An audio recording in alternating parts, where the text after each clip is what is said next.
Welcome, everyone, to Vibe Coding for Lawyers, Practical Skills, and the Future of Legal Tech. I'm Amanda Harris. I'm the co-chair of BHBA's AI in the Law section, and I am delighted to introduce our speakers, Oliver Roberts and Stefanie Lindquist. Oliver Roberts is the co-director of the WashU Law AI Collaborative and an adjunct professor of law, where he teaches at the intersection of artificial intelligence, policy, and law. He is also CEO and founder of Wickard, co-head of the AI practice group at Holtzman Vogel, and editor-in-chief of the AI and the Law publication at the National Review. Professor Roberts designed and taught the nation's first required law school AI course and has developed AI education programs both domestically and internationally. His commentary on AI policy and technology appears regularly in Bloomberg Law, the National Law Review, The Hill, and Law.com. As a practicing attorney, he handles high-impact litigation, including appellate work before the Third Circuit Court of Appeals. Stefanie Lindquist is the Nickerson Dean and Professor of Law at WashU Law. She has held senior academic leadership roles at Arizona State University, the University of Georgia, and the University of Texas Law School, among others, and has served as visiting faculty at the University of Southern California Gould School of Law. Dean Lindquist is a widely published scholar known for her expertise in judicial behavior and constitutional law.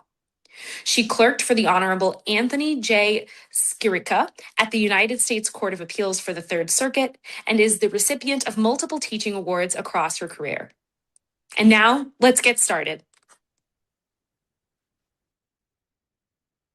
Awesome. Thank you so much for the introduction, and thank you so much for having us here today. I'm going to switch over to share screen. All good. Amanda, can you see this? Cool. Got the thumbs up. Welcome, everyone, to Vibe Coding for Lawyers, Practical Skills, and the Future of Legal Tech. For today's session, we're going to talk more broadly about what legal tech skills we think that lawyers should be developing in this age of AI, and then get more specifically into vibe coding as what just one example is, of course, a hot topic as of recently in the past couple months, and especially as just even this past week.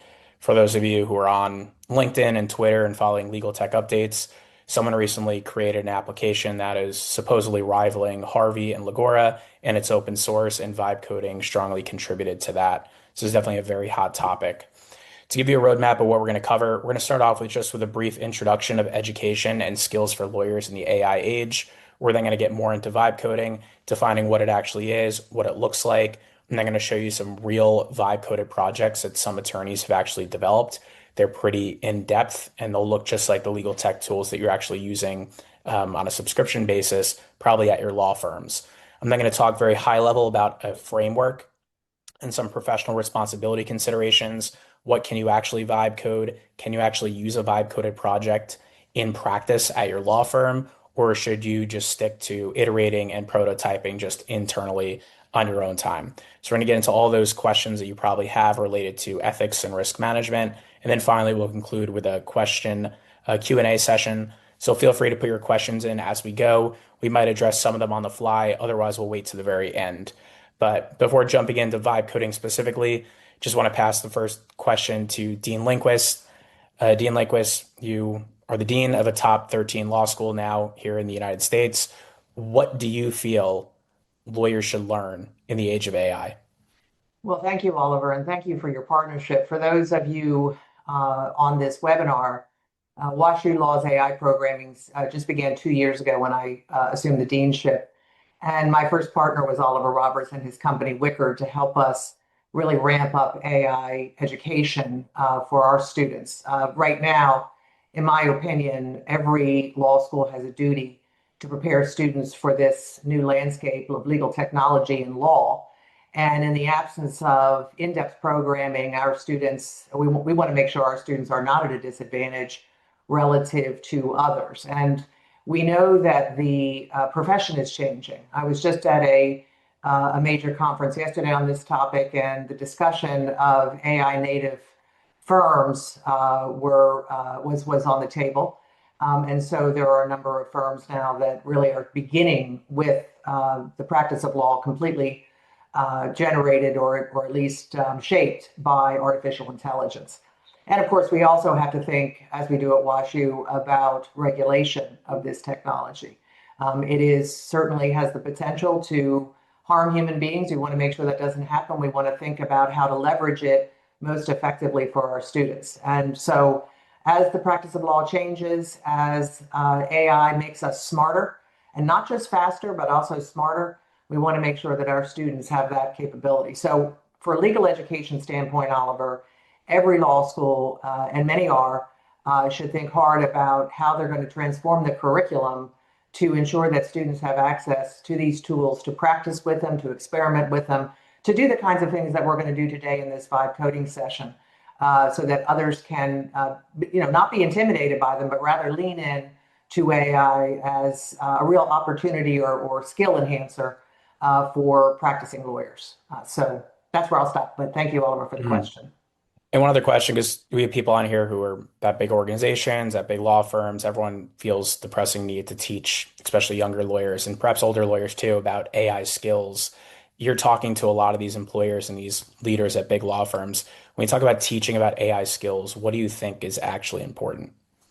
Well, I think one of the things that lawyers need to know, it's always good to have some. I mean, one of the challenges. Let me just back up for a second. One of the challenges that law firms are having that we see everywhere is exactly what software to buy, and what would be most useful to them because practices vary substantially in terms of the kinds of AI tools that would be most helpful to them. So right now, I think we're in a massive experimentation stage as well as a enormous proliferation of tools that are made available largely because AI is so useful, as we're going to see today, in terms of building your own applications. And so there's just a proliferation. So there's some confusion, there's a bit of a cacophony out there. But the challenges for law firms, it seems to me right now, perhaps those of you on the webinar might concur, is not necessarily with the recent graduates of law school that should, and certainly if they graduated from WashU, they did have exposure to these tools, but rather the mid-career professionals who need to upskill and need to be given the time to experiment with the tools. You really learn AI through experimentation and learning how to develop the best prompts, learning what the technology will do for you, and so making room for that form of experimentation, I think, is very, very important. Yeah, I think that's right. And I believe it's Ropes and Gray. They now allow their first year and second year associates to bill like 400 hours to just learning and experimenting with AI. So perhaps we see that trend take on. And I think your point's right about the fact that at a threshold level, it's determining what tools should we actually use. Should we build? Should we buy? It's usually the bigger firms who have developers on staff, who have CTOs, who are actually able to build the tools internally, or at least they have the resources. But for them, it's still a difficult decision. Do we really want to put in a lot of money to keep developers on the payroll for years and years for maintenance and security? Or is it easier just to buy a couple seats from one of these leading tech companies that does all the maintenance themselves? So these are Yeah, ongoing debates. And I I think, agree. I just want one thing to add there. In the conversations I've had recently, lawyers and managing partners, et cetera, are talking about return on investment on these tools because some of them are very expensive and tokens are very expensive, et cetera. But the thing is, I just find that to be a little premature. At the moment, it's very difficult to tell if you're just introducing these tools to your practice exactly which ones will be most helpful to you and what you'll turn to time and time again. So in terms of thinking about return on investment yet, I think that's perhaps a little bit putting the cart before the horse. We need to learn what the tools are before we can decide whether or not we're going to be able to generate a significant return on investment. yeah, and to that point, we saw, I believe this was last summer, there's a big headline out of MIT, 95% of AI pilots fail. But the reality is they surveyed a couple, they didn't actually release their full methodology. They surveyed organizations after just 6 months, which is not sufficient to actually see an ROI. So that was a big headline we saw about pilots failing. But when you look into the actual details, it wasn't that credible of a study. So we're still seeing it play out whether build versus buy is the which way to go. And I think vibe coding really underscores the availability of tools to actually iterate and prototype new tools so much more quickly than in the past. It could take 6 to 12 months to even scope a project that you might roll out and build at a big organization. Now you literally prototype it in a couple minutes and at least get a high level understanding of would this add value to the organization before you invest in hiring developers to build it out in a secure fashion. So we're now going to move on to some of the learning objectives here today. We're first going to define what vibe coding is, explain how it actually works, what it looks like in real practice. I'm going to show you some of the vibe coded tools that have been built by other lawyers. Jamie Cho, he actually did a couple CLEs with us back in December when this was really coming onto the scene. So I'm going to show you some of his vibe coded projects. He's very prolific on Twitter and also LinkedIn, out there leading the vibe coded community. So give a lot of credit to him for helping pioneer this in the legal space. We're going to talk about that framework I mentioned, also professional responsibility risks. Of course, even when you're vibe coding, if you're doing this within the environment of the practice of law or law adjacent, you need to fully understand your professional responsibilities and potential risks here. You're still going to be expected to know how this technology works. You cannot vibe code a project up today and go to your law firm and say, let's roll this out tomorrow without understanding how the technology works. There's huge risks with respect to confidentiality. You should not be vibe coding tools and then taking client information and putting it in to test out your vibe coded project. A lot of these tools I'm going to show you are free. So they are interacting with the APIs from these AI companies. So the data you put into these vibe coded tools is going to be shared on the servers of these AI companies. And that's going to break client confidentiality. So you need to fully understand the risks of this. All of these vibe coded tools I show you, if you're going to vibe code yourself as well, you should really just stick to public data, dummy data, synthetic data. You should not be putting any real world information in there. It's too high risk at this point in time. And then we'll talk about hypothetically, if you vibe code something, you like it a lot, you actually want to develop this into a security grade product that you could use in practice. I'll talk about what some of the considerations and steps there are after that point. So to start off, what is vibe coding? It is rapid iterative AI assisted software development using natural language prompts. That sounds like a whole far more complicated than it is. A whole lot of words. The reality is AI vibe coding is literally you pulling up a chat interface, typing in, build me an application that does XYZ, and in a couple minutes, you will literally have a full application. Most times it'll be interactive. You can click on buttons, you can go through workflows. It is that simple. And this has really changed in just the past 12 months. Going back 2 years ago, and even 3 years ago when ChatGPT came onto the scene, the coding tools were not even close to good enough for you to pull up a chat and say, build me an application. You get a landing page, non-interactive, letters, words are all going to be misspelled, everything's all over the place. But even just the last 12 months and 6 months specifically, these tools have gotten so much better where you could actually vibe code entire applications just typing in natural language. And I'll show you that work process in just a little bit. What it really comes down to is if you could describe an application and type it out, then you could build that application. There are certain limitations on that. It is helpful if you know some coding background, if you know Python and other coding languages, because you could go in and debug the code. And especially if you want to move it from just a prototyping environment to a full production and use in real practice, you would want to know how to actually deploy that, integrate the backend, check the security features, debug the whole thing. But if you just are watching this and you don't even know what Python is, you think Python's a snake and not a coding language, that's totally fine. You could still use natural language to build an application. You actually do not need to know any coding whatsoever. So importantly, vibe coding is not actually about creating new software engineers in the legal practice. You literally approach this knowing absolutely nothing about software. So that just goes to show how low the threshold has gotten to actually start prototyping and building your own applications. So to give a distinction here, of course, I think everyone at this point in time has used ChatGPT, Claude, Gemini, and these other AI chatbots. In those chats, you're just interacting with the chat. It's you asking a question, getting an output. You could engage in ongoing discussions. So that's pretty static in its existence there. But then with vibe coding, what you could do is you start by chatting with an interface, but then it opens up the interface and starts building a full application that you could then engage with. You could deploy it locally or even go to full production. So this is not just you chatting with a chat box. This goes far beyond that to build real world applications. And now that I've kind of given you a high level about how simple vibe coding is and what it is, I'm going to show you some real world examples of vibe coding from Jamie's website. So for background, and I'm going to switch screens here. Just one moment. And for background, Jamie, he was an senior associate at Clifford Chance over in Hong Kong.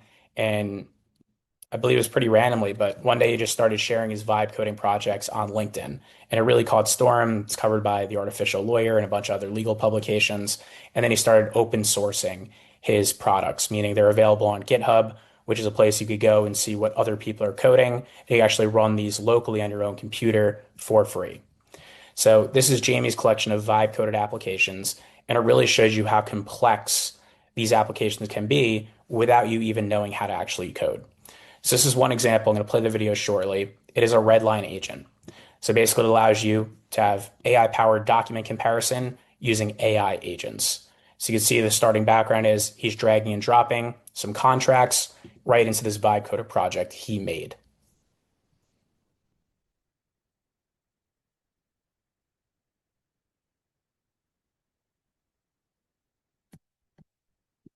So you can see he made this whole application here. Kind of looks like a ChatGPT a little bit, but if you go to ChatGPT and drag and drop a bunch of documents, it doesn't have this capability. So what he did was he used Replit, which is one of the vibe coding platforms. And that one, you could use it free and you'll have limited tokens and you could pay to get more access. Replit is a more advanced version. I'm going to show you the simplest versions, Google AI Studio, Claude, ChatGPT. But if you want to step it up a little bit, you can use Replit as well, and he used Replit for this one. So he vibe coded this whole application where you drag and drop some contracts, and automatically it's going to go through and redline those contracts and compare them to each other.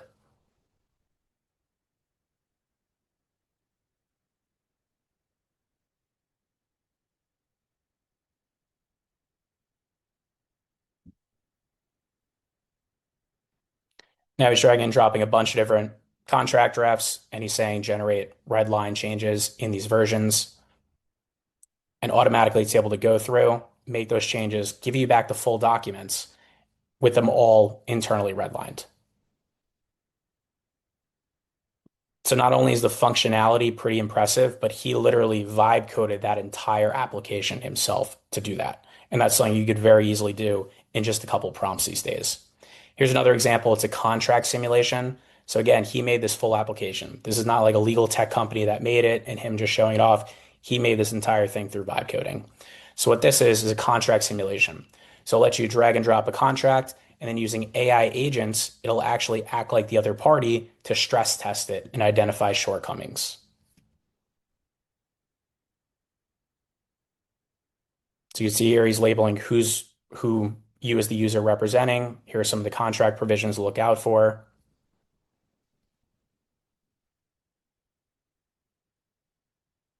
And is now acting like the other party, calling out certain provisions in your proposed contract to show you where an opposing party in the real world might actually push back on certain terms.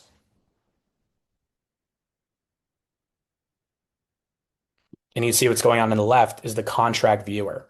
So it's side by side, one simulated conversation with an opposing party in a contract negotiation. And then when it speaks on certain provisions, it'll highlight that provision on the left in the actual contract itself. So you yourself can reference that provision in the contract.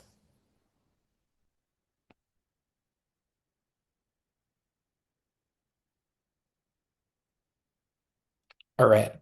Going to keep going along. So we did two contract examples. Here's a tabular review one. If you have access to Harvey, if you have access to Legora, and it's now available in CoCounsel, they have this tabular review feature where you're able to drag and drop a bunch of documents, and it's automatically able to extract key information using customized headers. So you can imagine we have a bunch of NDA agreements, and we want to drag and drop them to extract certain provisions. We want to see who's named in them. You could auto-populate that across tabs. And this is called tabular review. And this was a really pretty novel innovation when these tech companies did it. But then Jamie realized that you could vibe code your own solutions to do the same exact thing. So I'm going to show you what he did here with tabular review. So what you're looking at here is you drag and drop a bunch of documents, automatically populates in this tab feature. You can think about like you're looking at an Excel sheet where all the data is extracted from the documents. And you see the documents here on the left. Then you have the investor entity. So this system is going to be able to extract who the investor is. It'll be able to extract the data of the document. All of this happening automatically.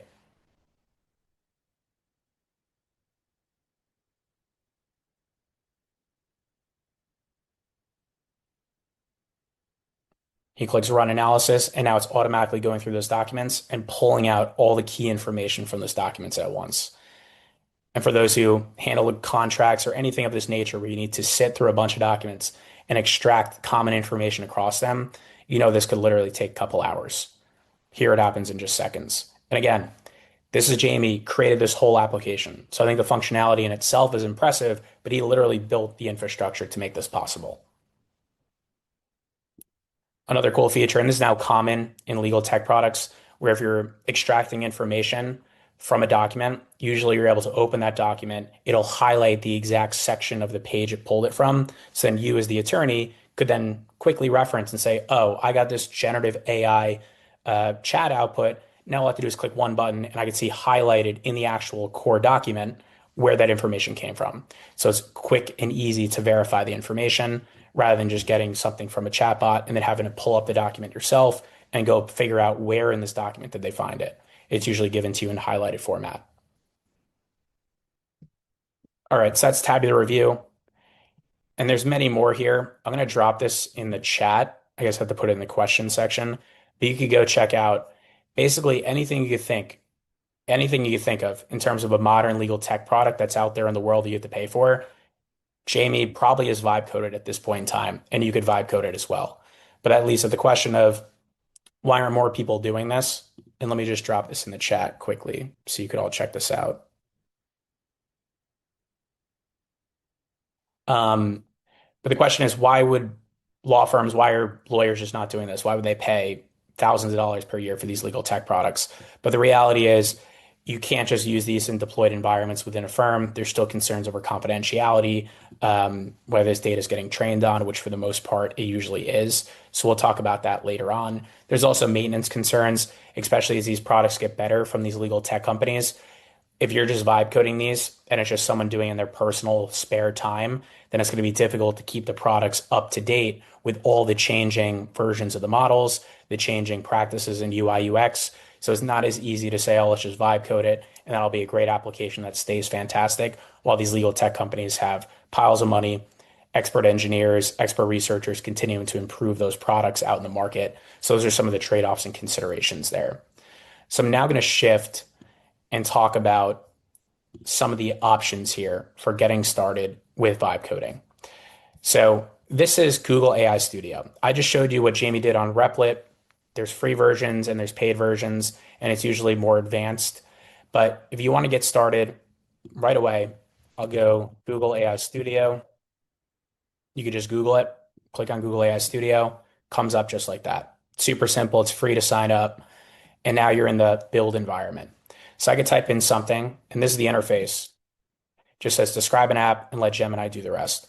To be clear, vibe coding is not specific just to legal practice. You could vibe code an application that keeps track of calories, that keeps track of friends' birthdays. You literally make any application that comes to mind.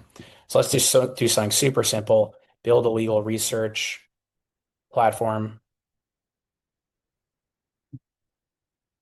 And this is not a good prompt, not detailed enough at all, super vague, but I just want to show you, even with a vague, super simplistic prompt, this is what the functionality looks like. So I typed in a prompt using natural language. It's now running automatically. There's nothing else that I'm doing. This is all now happening immediately. And what's going on is on the right, it's building your application. It's actually creating the code, and you actually see the code getting written itself. And if you don't know how to code, doesn't matter. It's just going to do it automatically. And Google AI Studio is typically pretty good at debugging itself. Whereas if you use Codex on ChatGPT, that's their version of vibe coding. Usually you run into bugs and you just have to click buttons to debug it. But you can see here, it'll have suggestions. So while it's working in the background, it'll say, hey, do you want this design feature? Let's say, yes, I like this. Select the design. We'll have a darker background. It'll look nice. And while this is happening now, I'm actually going to pull up ChatGPT's version of this. So I'm going to go to ChatGPT, and you could actually build me a legal research platform. And usually you don't even need to pull up Codex. You could just type right into ChatGPT the same way you would do in any other conversation you have. Personally, I've not seen ChatGPT perform as well as Google AI Studio. So I prefer Google AI Studio. But you can see you could even just pull it up in ChatGPT. It'll write the code for you. Then eventually it'll convert it into a preview window where you can see the code convert into a real application. So I'm going to go back here to Google AI Studio. It'll take just a little bit longer. But again, this is just a super simple example. We're going to go into more detailed and better prompting practices for getting better vibe coding outputs. But in the meantime, I'll pass it. Dean Lindquist, any thoughts on this or any comments? No, this is super helpful, Oliver. Thank you. This is the first time I've seen Oliver give this presentation. And so it's very helpful for me. I know we have faculty members who use these, for example, to build grading applications for their exams, to build a rubric to make sure that they're being, egalitarian in their grading of exams over time and over hundreds of exams. And so this could be so useful at the law school in so many ways, Oliver. Very, very exciting. Thank you so much for this blow-by-blow description of how to do this. Really grateful. And we can see here, so this is we're now in ChatGPT where I just said something as simple as build a legal research platform. You could get the code and then you click preview. And like I mentioned here, when I use ChatGPT, you run into errors. So you can see here, it shows you console as an error. And sometimes you can figure out, other times it's probably not worth your time, or if you don't know how to code, you're not going to be able to fix it. What you can do is just click it and click fix bug, and then it'll auto fix it, which honestly makes no sense. Where if you have a bug, you would think it automatically should fix itself rather than forcing the user to click fix. But we'll let that run again. Google AI Studio a lot better in correcting its own fixes. And we are pretty close here to getting the final output. And we'll just give it another minute or so. One thing that I do typically like to do, and I'll show you this once we get this simple app produced here. But what I was going to say is what I do like to do is if you have an idea, let's say for the next example, we're going to do, no one likes putting in their time descriptions. You might write it down. You might have some scratch paper. I type up a very short couple words to figure out what I'm billing throughout the day and what client it goes to. So let's say you want to create an application where you could just take all your scratch words, you could get all your small keywords and type related to clients, just drop it into a system that then auto generates formal billing descriptions before they go out to a client. If you think to yourself, oh, this is an annoying pain point for me, I want to build this app, you can literally just pull up ChatGPT and say something like, I want to build an app that converts informal billing descriptions into full client ready invoice billing descriptions. And you see here, even if I have spelling errors, it's still going to be able to entertain this. So I just tell ChatGPT, this is what I want to build. And now it's actually telling me, here's a better prompt you could put into a vibe coding tool. And it automatically knows that I want to convert this into a vibe coding tool because my past conversations asking it to do things like that. For you, if you've never vibe coded, ChatGPT may not automatically tell you, oh, here's a good description for vibe coding, but you could just add on to this. Say, I want to build this app. Give me a full description that I could put into a vibe coding tool to then develop this application. And then it'll give you that. So this is literally using an AI model to give you the prompt to then use in a vibe coding tool. And I would never vibe code anything without going through this preliminary step. Because I could say there's almost no way you're going to be able to hit every single detail possible yourself. Meanwhile, these AI models will be able to tell you, here's what you need. The user should be able to enter rough billing notes, then the time spent, then the date, then the client name, and goes far more detail. And this is important because when you tell the vibe coding tool what you want, you need it to know what buttons are going to be there, what headers are going to be there for description. So it's all very, very important. So we're going to revisit this in just a little bit. That's an important takeaway. If you want to vibe code, tell an AI model what you want to see, and then ask it to give you the detailed description to then put into the vibe coding tool. So I'm now going to take this detailed description and go into Google AI Studio. And notice I use ChatGPT just to get a better vibe coding prompt, but now I'm actually going to use Google AI Studio for the real vibe coding project because I personally find it better. And we're still waiting here on our legal research platform. I think it might be ready. We'll see. All right. This is taking longer than expected. There's one error running the code, but I'm going to run this side by side, and then we'll wait for this to finish later. Okay. So now I just put in this full detailed description for vibe coding, some application that creates me client-ready invoices just based on scratch note billing descriptions. And I actually pre-ran this one because this one usually takes a lot longer. So this is the same as before. I put the prompt in. I don't do anything else. You can see here, it's going to give me this design preview and say, do you want it to look like this? I could say skip, or I could say, yes, select this design. I'm going to put this one on pause just because I have this pre-built already. So this is the same, virtually the same prompt I used earlier. And now I'm going to maximize it. And this is what a vibe coding output actually looks like. So you can see it's functional in terms of me being able to actually go through and say, hey, here's my practice area. Here's the tone of the billing entry. Is this a single entry or multiple? I'm going to say called client to talk section 230. Generate time entry. And we'll see if this works here.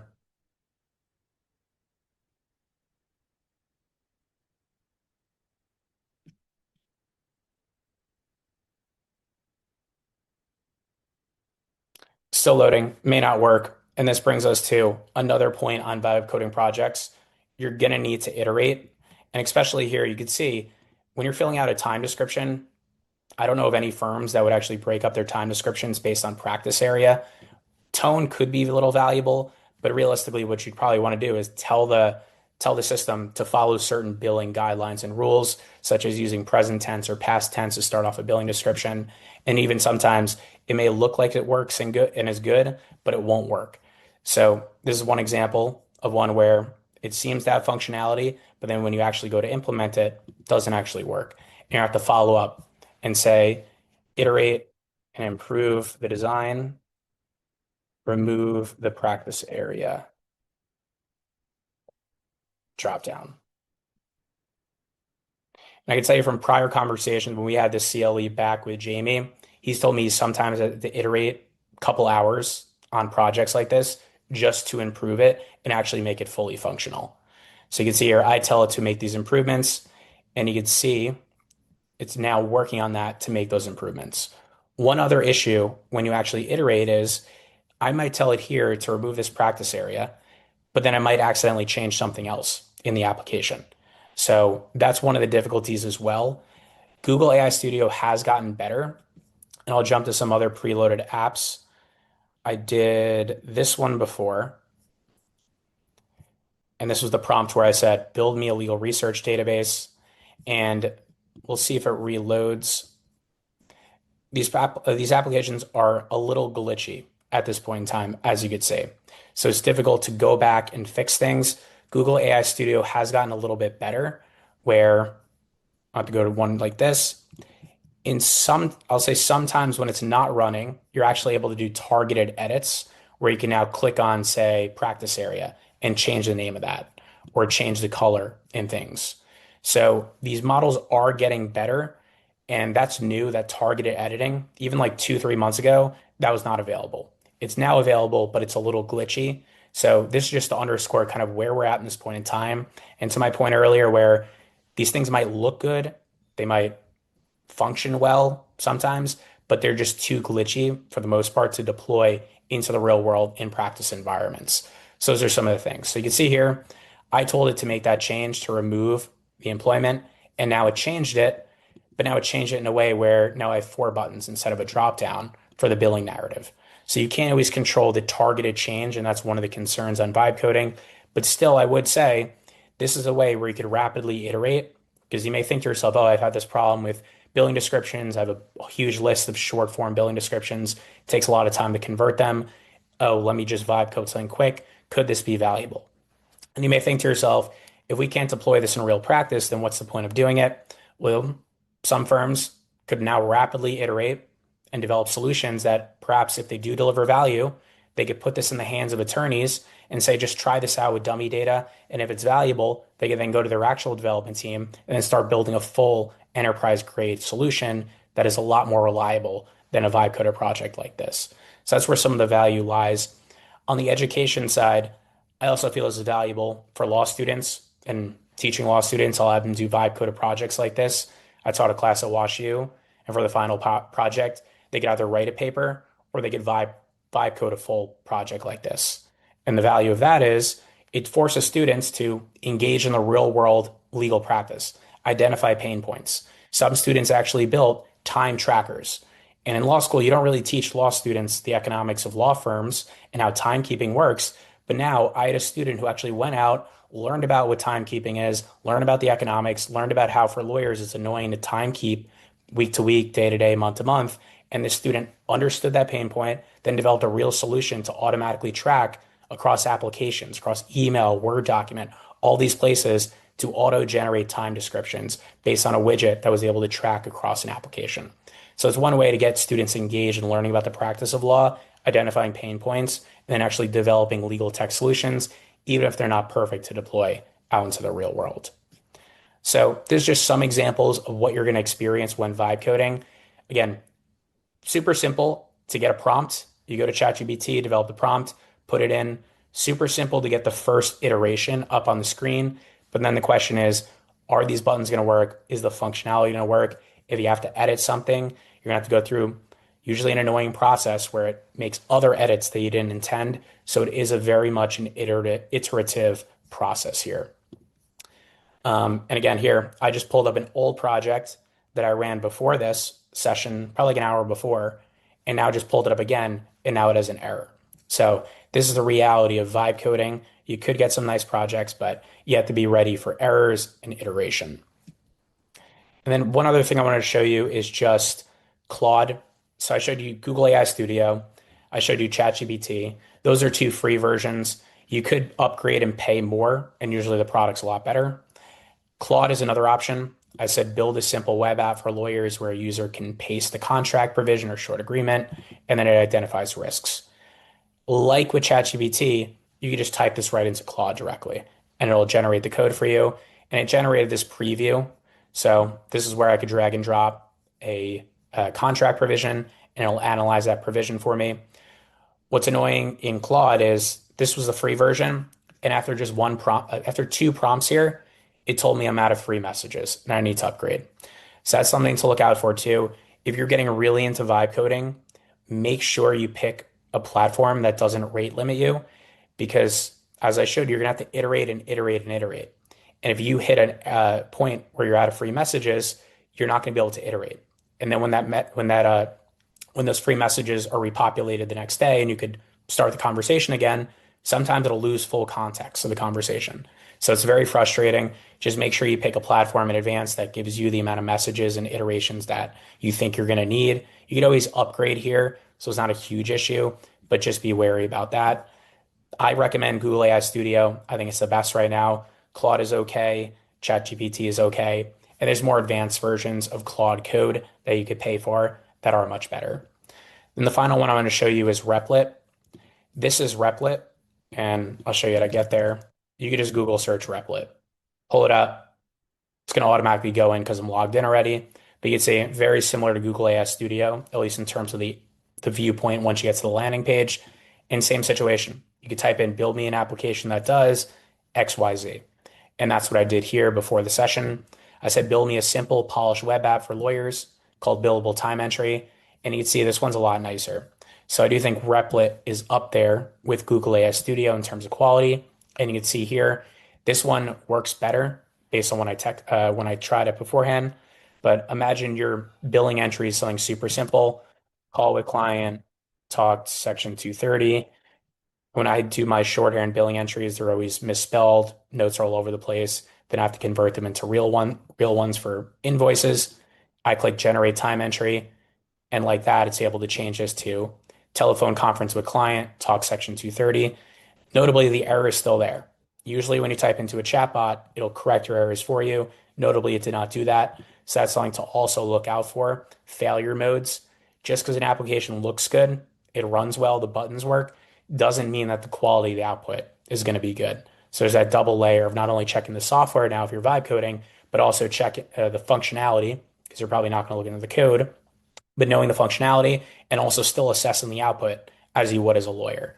So you could see What's interesting is I use the same prompt in Replit and Google AI Studio, and you can see they came out with pretty similar interfaces. So you can see your practice area, tone, they both had tone, they both had billing. So there will be differentiation across the platforms, even if you use the same prompt sometimes, but generally they will be pretty similar. But that's just to show you one pain point that I have in practice. Thought to myself, it would be cool to vibe code something. Would I use this in actual practice right now? No, just because I don't think the quality is there, and also concerns over confidentiality, because billing descriptions can still be confidential. But I did this just out of interest. If I were really interested and said, hey, this really saves me so much time in my legal practice, maybe I would hire a developer. Maybe I would hire a team to build this in enterprise grade level and then roll it out internally at my firm. So that's some of the value there. All right. I'll pass it to Dean Lindquist. Any thoughts on this? And do you think this would be a good project for law firms to have as for summer associates just to practice around with these skills? 100%. I'm so glad to hear that you use it with our students, Oliver. That's really creative and seems to me that that's the kind of solution-driven thinking that we need to instill in our students before they leave law school. I wanted to ask you a quick question. I see there's a whole bunch of really good questions over in the Q&A, so I don't want to short circuit that. I want you to be able to answer those.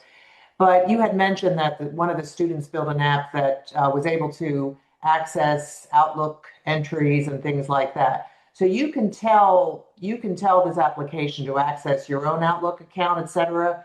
How does that work building across applications? Yeah, so that student project, it was more theoretical, where like you Okay. saw the whole dashboard, you saw it populate and automatically pull like, hey, you were on Outlook for 5 minutes, and the subject line of the email was related to this client. So it was able to automatically tag the amount of time, the application it came from, and the client name. So it was all theoretical, so the application didn't actually access that. But I will say that I know of point one, there is a timekeeping app out there that does do that by automatically integrating. But that's definitely one where I think it's good for a student project, but to deploy that, you would definitely need high security grade. If now you have this application accessing your email, your Word document, all your client files. So that was one that was good for theory, and I would say even practice because it is a real product out there in the world now, but not something I would recommend vibe coding and deploying into a. Yeah, I would assume you'd have to give it your passcodes and everything else in order to get gain access, and then that could be a real security risk. But Yeah. well, thank you. I'll let you turn the Q&A. Lots of great questions over there.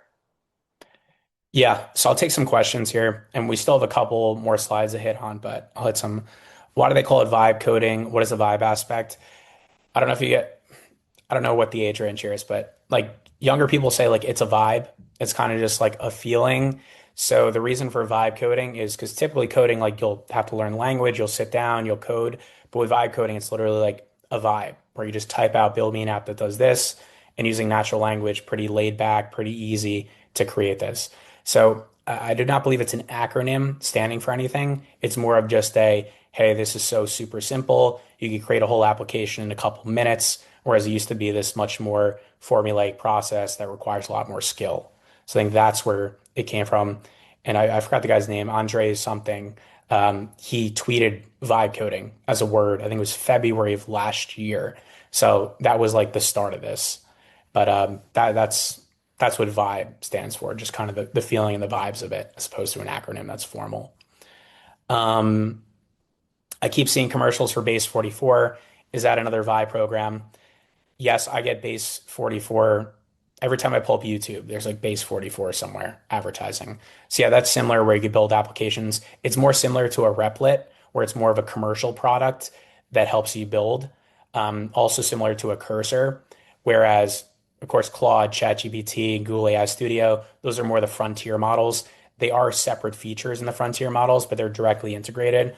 Whereas Replit and Base 44, those are other commercial products and they're still using the foundational models as their API. They're just building on more capabilities, usually to make things more production grade for you. Um, Jeffrey said, I don't see a link to Jamie's vibe coding. Let me drop that into you quickly. Okay. Oh, wait. Did I put the right one in? No. All right, one sec. Just dropping this in. It's not letting me copy and paste, but I'll send it out to the event administrator. So we'll send that out to you. It's just jamievibes.replit.app. Um,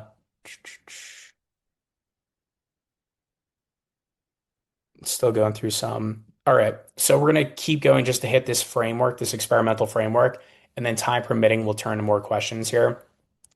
So there's really no perfect way to vibe code per se, but if you want some form of framework just so you could figure out what steps I could take to get started, number one, you could identify a pain point. Think to yourself, like in legal practice, what's something repetitive, what's something you have to do that you find very annoying, you don't like doing? That would be a pain point where you want to have some tool that helps automate this or improve that process. So that's a good place to start. Just think to yourself, what is annoying that you have to do? What do you wish you had some solution to make this better? Number two, write the specifications. Again, this could be as simple as you typing out the ChatGPT. I find it very annoying to do XYZ. Build me an app that improves this. Then start talking to ChatGPT. It'll tell you you could build an app that does this. And then finally ask it, I want to vibe code this solution. Give me a detailed prompt to create a vibe coded solution in Google AI Studio.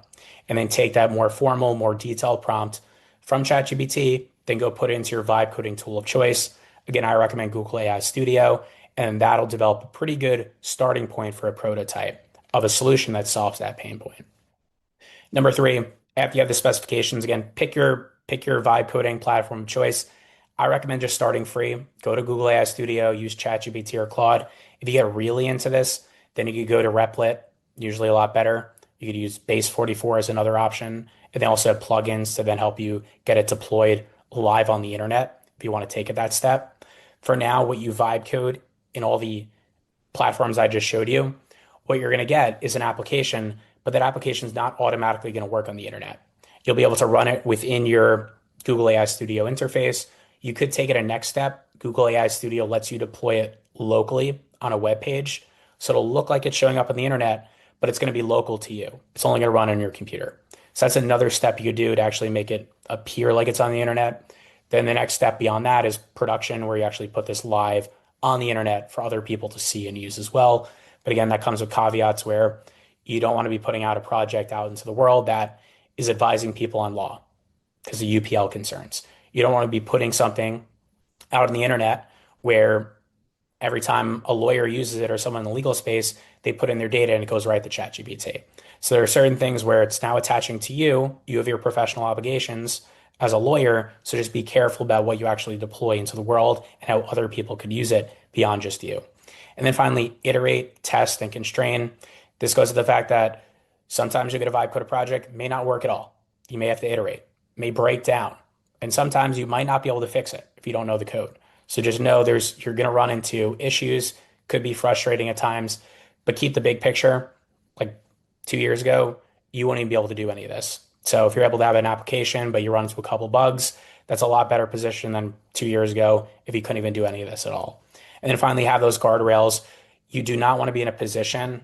I'll jump to um, you don't want to be in a position where someone in your firm is like, hey, I just learned vibe coding. I built this app. It's fantastic.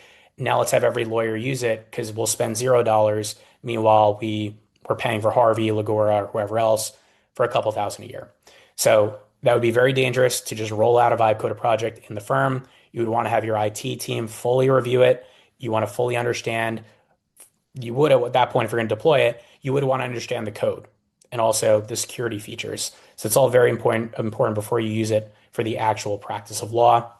Test with synthetic data. You don't even want to be testing vibe coded projects with any real client data. It is too risky at this point in time. So do a full security review. Have a developer, have someone who actually knows coding, review it fully as well before you're using it in a production environment. So finally, we'll switch to professional responsibilities, and I'll pass it to Dean Lindquist. In the age of AI, not just with vibe coding, but more generally, what do you think the most important professional obligations are at this point in time? Confirm, confirm, confirm. Seems to me what we teach our students is that you need to have the knowledge and the experience necessary to be able to evaluate these outputs. And so nothing can just be sent out without careful evaluation of the sources and ensure that you're not producing hallucinated information. So the confirmation process strikes me as perhaps the most important. Oliver, what do you think? Yeah, and this also goes to Anna asked the question, can you tell us about confidentiality and ethical issues on vibe coding? So we covered them a little bit. Now we're getting more in depth. Yeah, I think confirm. There's actually, I wrote an article about this yesterday about how some states, Mississippi State Bar has default official ethics guidance saying you should trust but verify. And I don't think that's right. You can't even trust. How could you say trust when we know that these legal tech products, even the top leading legal tech products, still produce hallucinated citations and hallucinated info? So I think a lot of people go around saying trust but verify. I don't even think you could start from that trust posture. It's literally verify, verify, verify. I like that And I better think than what confirm, confirm, confirm, verify, verify. exactly. Excellent. Yeah. Even in California, there was a judge recently who issued an order with fake citations in it. And the reason was this was it was a family dispute. I think this came out in April or March of this year, so very recent California state court. And the judge told one of the parties draft the written order after an oral hearing, and both parties were accepting the decision. One of the attorneys drafted it, put fake citations. Judge didn't even verify it, didn't confirm, just signed off on it. And the attorney put fake citations in the written order, and that judge signed off on an order with fake citations. And it was overturned. It was actually not overturned at the appellate level, but the appellate judges chastised the judge and the attorneys as well. So I do think that's probably the most important takeaway. You cannot trust. You literally just Yes, have to verify. you cannot trust, and Rule 11 and other similar rules don't apply to judges per se, but they should follow the same standards, it seems to me. Agreed. Exactly. So to go in more depth, we'll talk. I mean, I think every state at this point in time, I know the majority at least, have some iteration of Rule 1.1. And I'll talk here about the model rules just because it's more generally applicable for those who are practicing cross jurisdictions. ABA Model Rule 1.1 and specifically Comment 8 to that Model Rule 1.1 talks about how lawyers must know about the benefits and risks of relevant technology. So if you're going to be using any AI tool in practice, you need to know what are the benefits, what are the risks. You can't just use tools and not understand them. This has gotten attorneys in trouble, especially because I've now seen at least three instances where an attorney has filed fake citations and then said, but judge, I used CoCounsel or I used Lexis Protege. I've used these for years. And then these products changed and now they're generative AI and I didn't know that. One person tried arguing this in state court in New York and they ultimately only got a warning on it. But this just goes to show these products are changing probably without you fully knowing it. These tools that are out there that you probably used for years now have these generative AI features, and the outputs are no longer just static outputs from a search bar using Boolean search. You're getting AI generated summaries, AI generated overviews. You're getting results that cite a real case, but then the proposition before it is AI generated. And you need to verify not only the citation, but also the propositions that come before it and the quotations attached to it. So this is a huge concern. You need to fully understand what products you're using, how they changed over time, and how are they currently being deployed. So it's all very important under your ethical responsibilities of competently understanding the technology that you're using. Confidentiality, this is an ongoing concern. You cannot be using the free version of ChatGPT or free version of Claude for client work. That is highly concerning, and you're probably breaking attorney-client privilege. We've now had multiple cases come out, all district court level and across many different jurisdictions. One high-profile case is United States v. Hepner. That was a case you probably heard about in which there was this criminal defendant turned to Anthropic's Claude, the free version, to start asking questions about his own criminal case. And then the government wanted access to those documents. And the attorney for the criminal defendant said, no, that's attorney-client privileged. And the government said, no, it's not. You're using the free version of Claude. And in the privacy policy, it says explicitly there's no expectation of privacy or confidentiality. And explicitly said this information can be turned over to the government at its request. And the other concern was if your client is using ChatGPT or a free version of Claude and not doing it at the direction of an attorney, then how is that work product privilege? It's a client doing it, not an attorney, not at the direction of the attorney. Therefore, it's not it's not the work of an attorney. Therefore, work product protection does not apply either. An attorney-client privilege was broken. So in that case of US v. Hepner, they had to turn over that information, those sensitive inputs and outputs of with Claude over to the government. So this is something that's very problematic, especially because I've seen it more and more, and I've seen it myself, where clients will reach out to you and say, I asked ChatGPT about this. What are your thoughts on this? Or I had ChatGPT write this first version of a contract. Can you just look at it quickly and let me know if there's any issues? It's clients trying to save money or get a preliminary assessment. They're almost certainly doing it in the free version of ChatGPT or the personal version, $20 a month in ChatGPT, and they could potentially be waiving attorney-client privilege, and that could be very concerning and compromise your case. So confidentiality goes now beyond just what a lawyer has to do, but you have to think about, should you be advising your clients not to engage in this activity? Because now we're pretty much on notice that your clients may be misusing it, and that could be compromising their case. Supervision and accountability. We're now down to our last 3 minutes here. This is very important because this has happened in numerous cases. I can name one, Wadsworth v. Walmart. This one's out in Wyoming, where you actually had an attorney at a big personal injury firm file fake citations in a motion in limine. That attorney who did the filing, that attorney who did the input of false information and did the poor research, they were fined and sanctioned, but also the managing attorney at the firm who had nothing to do with the matter. That attorney was also sanctioned. And then local counsel who just signed off on it, did not actually contribute to the work. That local counsel was also sanctioned. So this underscores that if you're signing a pleading and filing it in court, no matter where you are in that chain, if you're signing off on it, you may get sanctioned. And even if you're not signing off on it, you're just the supervising attorney. You could even be a managing associate and a younger associate files it. You could be on the hook under the supervisory obligations and responsibilities within your jurisdiction. So that's something to look out for. You don't not only need to monitor your own use and misuse of AI, but also those who file pleadings alongside you, but also those who you manage. So it's very important to understand that. And then unauthorized practice of law. This is less so concerning your individual use of AI. Like if you're using co-counsel or Westlaw, you're really not raising any UPL concerns. This goes more to vibe coding. You don't want to put yourself in a position where you vibe code an application that says, oh, here's a great application where you could upload your information. You could upload a lease agreement, and then we're going to give you feedback on your lease. And you make that a public application for the public to use. You are an attorney. You're deploying a legal tech product. People are using it. Could arguably be UPL if people from all these different jurisdictions are using it. I've seen some schools actually roll out products like this. I don't know what disclaimers they put on there, but I do think it's a real concern. You can't just put a product out there into the world and say, hey, come use this for legal advice and legal information without the proper disclaimers and proper review for potential UPL issues. And then accuracy and verification underscores the preliminary point of confirm, confirm, confirm, verify, verify, verify. We're at a point where it's not just lawyers using ChatGPT to get fake citations. It is lawyers using real legal tech products, reputable ones, having real citations, but then the legal arguments and propositions are totally fabricated because an attorney relied on a legal tech product to generate that. So it's very concerning, and it's getting more nuanced. There's even one case, big law firm. Well, there's two. There's a big law firm recently that got dinged in New York bankruptcy court for filing fake citations, and the partner took the fall on it. There's another big law firm, this was about a year ago, where the attorney was helping draft an expert report, and the attorney says she found a legitimate citation, and it was confirmed it was a real citation, put it into Claude, just asked Claude to better format it.